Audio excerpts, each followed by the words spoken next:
Dernière ligne droite pour les achats de Noël. Dans les assiettes cette année encore, ce sera la tradition. Je fais confiance aux producteurs. Une volaille évidemment française et fermière, élevée en plein air si possible.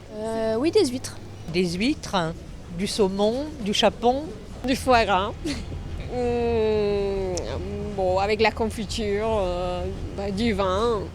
C'est le foie gras qui devrait être le plus présent à table cette année. Il se classe à la première place des plats préférés des Français, devant les coquilles Saint-Jacques et le saumon.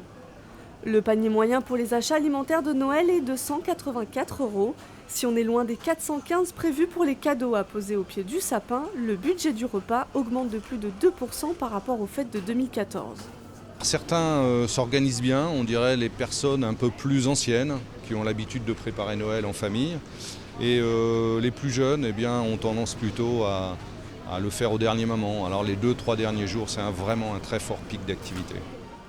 Pour les commerçants, c'est aussi un pic de vente. Cette enseigne voit son activité augmenter de 20 à 25% en cette période.